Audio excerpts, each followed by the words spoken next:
ആകാശവാണി. പ്രധാനമന്ത്രി നരേന്ദ്രമോദിയുടെ പ്രതിമാസ റേഡിയോ പ്രഭാഷണ പരിപാടിയായ മൻ കി ബാത്തിന്റെ 132 പതിപ്പിനെ ആസ്പദമാക്കി തിരുവനന്തപുരം പ്രാദേശിക വാർത്താ വിഭാഗം തയ്യാറാക്കിയ പ്രത്യേക പരിപാടി. പശ്ചിമേഷ്യൻ സംഘർഷത്തെക്കുറിച്ച് പരാമർശിച്ചുകൊണ്ടാണ് പ്രധാനമന്ത്രി ഇന്നത്തെ മൻ കി ബാത് പരിപാടി ആരംഭിച്ചത്. പശ്ചിമേഷ്യൻ സംഘർഷം രൂക്ഷമായി തുടരുമ്പോഴും ഗൾഫ് രാജ്യങ്ങളിൽ ഉൾപ്പെടെ ജീവിക്കുന്ന കോടിക്കണക്കിന് വരുന്ന ഇന്ത്യക്കാർക്ക് എല്ലാ സഹായങ്ങളും നൽകുന്ന ഭരണകൂടങ്ങൾക്ക് പ്രധാനമന്ത്രി നരേന്ദ്രമോദി നന്ദി അറിയിച്ചു. കോവിഡ് മഹാമാരിയെ തരണം ചെയ്തതുപോലെ ഈ പ്രതിസന്ധിയെയും ഒറ്റക്കെട്ടായി തരണം ചെയ്യണമെന്ന് അദ്ദേഹം ആഹ്വാനം ചെയ്തു. നമ്മുടെ ഊർജ്ജ ആവശ്യങ്ങളുടെ ഒരു പ്രധാന കേന്ദ്രത്തിലാണ് യുദ്ധ സാഹചര്യം എന്നതിനാൽ പെട്രോൾ ഡീസൽ ലഭ്യതയിൽ ലോകമെമ്പാടും പ്രതിസന്ധി നേരിടുന്നുണ്ടെങ്കിലും അതിനെ നേരിടാൻ ഇന്ത്യ സജ്ജമാണെന്ന് പ്രധാനമന്ത്രി ഉറപ്പു നൽകി. നമ്മുടെ ആഗോള ബന്ധങ്ങൾ, വിവിധ രാജ്യങ്ങളിൽ നിന്ന് നമുക്ക് ലഭിക്കുന്ന പിന്തുണ, സഹകരണം, രാജ്യം കെട്ടിപ്പടുത്ത കരുത്ത് എന്നിവയാണ് ഭാരതത്തിനെ ഈ സാഹചര്യങ്ങളെ ധൈര്യപൂർവ്വം നേരിടാൻ പ്രാപ്തമാക്കിയത് എന്ന് അദ്ദേഹം പറഞ്ഞു. जिस क्षेत्र में अभी युद्ध चल रहा है वह क्षेत्र हमारी ऊर्जा आवश्यकताओं का बड़ा केंद्र है. इसकी वजह से दुनिया भर में पेट्रोल और डीजल को लेकर संकट की स्थिति बनती जा रही है. हमारे वैश्विक संबंध, अलग अलग देशों से मिल रहा सहयोग, इनकी वजह से भारत इन परिस्थितियों का डटकर मुकाबला कर रहा है. 140 കോടി പൌരന്മാരുടെ താൽപര്യങ്ങളെ സംബന്ധിച്ച കാര്യമാണെന്നും സ്വാർത്ഥ രാഷ്ട്രീയത്തിന് ഇവിടെ സ്ഥാനമില്ലെന്നും വെല്ലുവിളികളുടെ ഈ കാലഘട്ടത്തിൽ വ്യാജ പ്രചാരണങ്ങളിൽ നിന്ന് ജനങ്ങൾ ജാഗ്രത പാലിക്കണമെന്നും അദ്ദേഹം വ്യക്തമാക്കി. ഗ്യാൻ ഭാരതം സർവേ രാജ്യത്തെ ജനങ്ങളുടെ പങ്കാളിത്ത മനോഭാവത്തെ പ്രതിഫലിപ്പിക്കുന്നതായി പ്രധാനമന്ത്രി നരേന്ദ്രമോദി അഭിപ്രായപ്പെട്ടു. രാജ്യത്തിന്റെ മഹത്തായ സംസ്കാരം, പൈതൃകം എന്നിവയുമായി ബന്ധപ്പെട്ടിരിക്കുന്ന സർവേയിൽ ഗ്യാൻ ഭാരതം ആപ്പ് വഴി പങ്കെടുക്കാനും ശ്രീ മോദി ജനങ്ങളോട് ആഹ്വാനം ചെയ്തു. ചുരുങ്ങിയ സമയത്തിനുള്ളിൽ തന്നെ സർവേയുടെ ഭാഗമായി ആയിരക്കണക്കിന് കയ്യെഴുത്തു പ്രതികൾ ലഭിച്ചതിലുള്ള സന്തോഷവും പ്രധാനമന്ത്രി പങ്കുവച്ചു. ജൂൺ പകുതി വരെ തുടരുന്ന ഗ്യാൻ ഭാരതം സർവേയിലൂടെ നമ്മുടെ സംസ്കാരവുമായി ബന്ധപ്പെട്ട ഏടുകൾ കണ്ടെത്തി പങ്കിടാനും അദ്ദേഹം ജനങ്ങളോട് അഭ്യർത്ഥിച്ചു. ज्ञान भारतम सर्वे, इसका उद्देश्य देश भर में मौजूद मैन्युस्क्रिप्ट्स यानी पांडुलिपियों के बारे में जानकारी जमा करना है. इस सर्वे से जुड़ने का एक माध्यम ज्ञान भारतम ऐप है. आपके पास अगर कोई मैन्युस्क्रिप्ट है, पांडुलिपि है या उसके बारे में जानकारी है तो उसकी फोटो ज्ञान भारतम ऐप पर जरूर साझा करें. हर एंट्री से जुड़ी जानकारी को दर्ज करने से पहले उसकी पुष्टि भी की जा रही है. ലോകത്തിൽ ഏറ്റവും കൂടുതൽ യുവതീ-യുവാക്കളുള്ള രാജ്യം ഭാരതമാണെന്നും രാഷ്ട്രനിർമ്മാണത്തിൽ യുവാക്കളുടെ കഴിവുകൾ പ്രയോജനപ്പെടുത്തണമെന്നും പ്രധാനമന്ത്രി നരേന്ദ്രമോദി ആവശ്യപ്പെട്ടു. ഈ ഉത്തരവാദിത്തം നിറവേറ്റുന്നതിൽ മേര യുവഭാരത് സംഘാതൻ വഹിക്കുന്ന പങ്കിനെ പ്രധാനമന്ത്രി അഭിനന്ദിച്ചു. മൈ ഭാരത് ബജറ്റ് ക്വസ്റ്റ്യനെക്കുറിച്ച് അദ്ദേഹം മൻ കി ബാത്തിൽ പരാമർശിച്ചു. രാജ്യത്തുടനീളമുള്ള യുവാക്കളെ ബജറ്റ് പ്രക്രിയയുമായും നയരൂപീകരണവുമായും ബന്ധിപ്പിക്കുക എന്നതാണ് ഇതിന്റെ ലക്ഷ്യം.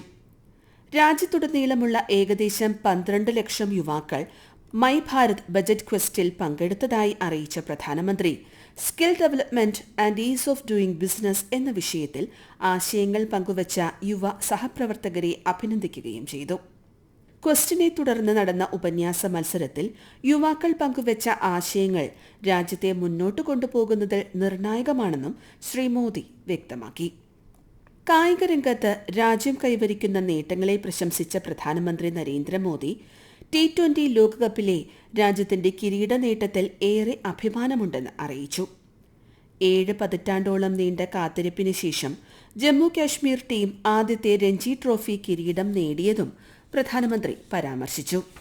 ജമ്മു കാശ്മീരിലെ ജനങ്ങൾക്ക് കായിക വിനോദങ്ങളോട് അതിയായ അഭിനിവേശമുണ്ടെന്നും പ്രധാന കായിക മത്സരങ്ങളുടെ ഹബ്ബായി സംസ്ഥാനം മാറുന്നതിൽ സന്തോഷമുണ്ടെന്നും അദ്ദേഹം പറഞ്ഞു. ഖേലോ ഇന്ത്യ വിന്റർ ഗെയിംസിനുള്ള വേദിയായി ഗുൽമാർഗ് ഇതിനകം പ്രസിദ്ധമാണെന്നും പ്രധാനമന്ത്രി അറിയിച്ചു. കായിക രംഗത്തേക്കുള്ള സ്ത്രീകളുടെ പങ്കാളിത്തത്തെ അദ്ദേഹം അഭിനന്ദിച്ചു. രാജ്യത്ത് നടക്കുന്ന ഈ കായിക പരിണാമത്തിൽ സ്ത്രീശക്തി നിർണായക പങ്ക് വഹിക്കുന്നത് കാണുന്നത് സന്തോഷകരമാണെന്നും പ്രധാനമന്ത്രി പറഞ്ഞു. മത്സ്യത്തൊഴിലാളികൾ കടലിന്റെ യോദ്ധാക്കളും സ്വയം പര്യാപ്ത ഇന്ത്യയുടെ ശക്തമായ അടിത്തറയുമാണെന്ന് പ്രധാനമന്ത്രി നരേന്ദ്രമോദി വിശേഷിപ്പിച്ചു. അവർ രാജ്യത്തിന്റെ സമ്പദ് വ്യവസ്ഥയെ ശക്തിപ്പെടുത്താൻ പരിശ്രമിക്കുന്നുവെന്ന് അദ്ദേഹം പറഞ്ഞു. മത്സ്യസംസ്കരണ യൂണിറ്റിലൂടെ ഈ രംഗത്ത് ശ്രദ്ധേയയായ ലക്ഷദ്വീപിലെ മിനിക്കോയിൽ നിന്നുള്ള ഹാവ ഗുൽസാറിനെക്കുറിച്ച് പ്രധാനമന്ത്രി മൻ കി ബാത്തിൽ പരാമർശിച്ചു. അവരുടെ ജീവിതം അമ്മമാരുടെയും സഹോദരിമാരുടെയും അത്ഭുതകരമായ ദൃഢനിശ്ചയത്തെ എടുത്തു കാണിക്കുന്നുവെന്നും അദ്ദേഹം പറഞ്ഞു. ഒരു മത്സ്യസംസ്കരണ യൂണിറ്റ് നടത്തിയിരുന്ന അവർ ഒരു കോൾഡ് സ്റ്റോറേജ് യൂണിറ്റ് കൂടി സ്ഥാപിച്ചതുവഴി ഇന്ന് മികച്ച രീതിയിൽ തന്റെ ബിസിനസ് നടത്താൻ കഴിയുന്നുവെന്നും പ്രധാനമന്ത്രി അറിയിച്ചു. നമ്മുടെ ഭാരതത്തിന്റെ പ്രധാനമന്ത്രി ശ്രീ നരേന്ദ്രമോദിജിയുടെ വാക്കുകൾ ഞങ്ങൾക്ക് എല്ലാവർക്കും വലിയ പ്രചോദനം നൽകിയിരിക്കുകയാണ്. അദ്ദേഹം മൻ കി ബാത്തിൽ ഒരു ചെറിയ പ്രദേശമായ ലക്ഷദ്വീപിലെ മിനിക്കോയ് ദ്വീപിലെ ഞങ്ങളുടെ സംരംഭത്തെ പ്രതിപാദിച്ചത് തീർച്ചയായും വലിയ കാര്യമാണ്. ഇതിലൂടെ എനിക്കും എൻ്റെ സഹപ്രവർത്തകർക്കും ഒപ്പം ദ്വീപിലെ എല്ലാ സംരംഭക്കാർക്കും ഞങ്ങളുടെ മേഖലയിൽ കൂടുതൽ പ്രയത്നിച്ചുകൊണ്ട് ഉയർന്ന വിജയം കൈവരിക്കുവാൻ പ്രചോദനം നൽകിയിരിക്കുകയാണ്. പ്രധാനമന്ത്രി ശ്രീ നരേന്ദ്രമോദിയുടെ മൻ കി ബാത്തിലൂടെ ഈ പരാമർശത്തിന് ഞാനും എൻ്റെ കുടുംബവും ഒപ്പം എല്ലാ ലക്ഷദ്വീപ് നിവാസികളും നന്ദി അറിയിക്കുകയാണ്. മുന്നോട്ട് കുതിക്കുന്ന സമൂഹത്തിന്റെ വലിയ മാറ്റത്തിന് ചെറിയ ശ്രമങ്ങൾ പോലും അടിത്തറയാകുമെന്നും അദ്ദേഹം ഓർമ്മിപ്പിച്ചു. വൃക്ഷത്തൈകൾ നട്ടുപിടിപ്പിക്കൽ മാത്രമല്ല, വിത്തിനം സംരക്ഷിക്കുന്നതിന്റെ പ്രാധാന്യവും അദ്ദേഹം മൻ കി ബാത്തിൽ എടുത്തു പറഞ്ഞു. അറിവുകൾ സംരക്ഷിക്കുകയും പാരമ്പര്യങ്ങൾ നിലനിർത്തുകയും ചെയ്യുന്ന ഇത്തരം ശ്രമങ്ങൾ ഭാവി തലമുറയ്ക്ക് ശക്തമായ അടിത്തറ പാകുമെന്നും പ്രധാനമന്ത്രി പറഞ്ഞു. കാലാവസ്ഥാ വ്യതിയാനം പോലുള്ള വെല്ലുവിളികൾക്കിടയിൽ പരിഹാരങ്ങൾ അകലെയല്ലെന്ന് ഇത്തരം ശ്രമങ്ങൾ നമ്മെ പഠിപ്പിക്കുന്നതായും നമ്മുടെ സ്വന്തം അറിവുകളും കൂട്ടായ പരിശ്രമങ്ങളും മുന്നോട്ടുള്ള ഏറ്റവും ശക്തമായ പാത വാഗ്ദാനം ചെയ്യുന്നതായും ശ്രീ മോദി ഓർമ്മിപ്പിച്ചു. എല്ലാവരും ശാരീരിക ക്ഷമതയിൽ ശ്രദ്ധ ചെലുത്തണമെന്ന് പ്രധാനമന്ത്രി അഭ്യർത്ഥിച്ചു. അന്താരാഷ്ട്ര യോഗാ ദിനത്തിന് 100 ദിനത്തിൽ താഴെ മാത്രം ശേഷിക്കെ ലോകമെമ്പാടും യോഗയോടുള്ള താൽപര്യം ക്രമാനുഗതമായി വർദ്ധിച്ചുകൊണ്ടിരിക്കുകയാണെന്നും അദ്ദേഹം അറിയിച്ചു. പഞ്ചസാരയുടെയും പാചക എണ്ണയുടെയും ഉപയോഗം കുറയ്ക്കണമെന്നും അദ്ദേഹം ജനങ്ങളോട് അഭ്യർത്ഥിച്ചു. ഈ ശ്രമങ്ങൾ അമിതവണ്ണത്തിൽ നിന്നും ജീവിതശൈലി രോഗങ്ങളിൽ നിന്നും അകറ്റി നിർത്തുമെന്നും അദ്ദേഹം അഭിപ്രായപ്പെട്ടു. വേനൽക്കാലം ആരംഭിച്ചതോടെ രാജ്യത്തെ ജനങ്ങൾ ജലസംരക്ഷണം ഊർജിതമാക്കണമെന്ന് പ്രധാനമന്ത്രി നരേന്ദ്രമോദി ഓർമ്മിപ്പിച്ചു. ജലപ്രതിസന്ധി പരിഹരിക്കുന്നതിനായി വിവിധയിടങ്ങളിൽ കമ്മ്യൂണിറ്റി തലത്തിൽ ശ്രമങ്ങൾ നടക്കുന്നതായും അദ്ദേഹം അറിയിച്ചു. പൊതുജന പങ്കാളിത്തത്തോടെ ജലസംരക്ഷണം വ്യാപകമാക്കണമെന്നും പ്രധാനമന്ത്രി പറഞ്ഞു. गर्मियों की शुरुआत हो चुकी है, यानी ये समय जल संरक्षण के अपने संकल्प को फिर से दोहराने का है. देश भर में करीब 50 lakh artificial water harvesting structure बनाए गए हैं. मुझे देखकर अच्छा लगता है कि अब जल संकट से निपटने के लिए गांव-गांव में सामुदायिक स्तर पर प्रयास होने लगे हैं. നാഗാ സമൂഹം വിദ്യാഭ്യാസത്തിലൂടെ ഭൂതകാലത്തെ സംരക്ഷിക്കാനും ഭാവിയെ കെട്ടിപ്പടുക്കാനും ശ്രമിച്ചുകൊണ്ടിരിക്കുകയാണെന്ന് പറഞ്ഞ പ്രധാനമന്ത്രി, നാഗാ സമൂഹം തങ്ങളുടെ പരമ്പരാഗത പഠന സമ്പ്രദായത്തിലൂടെ അതിന്റെ സാംസ്കാരിക പൈതൃകം നിലനിർത്തിക്കൊണ്ട് കുട്ടികളുടെ വിദ്യാഭ്യാസം മുന്നോട്ട് കൊണ്ടുപോകുന്നുവെന്ന് അദ്ദേഹം അറിയിച്ചു.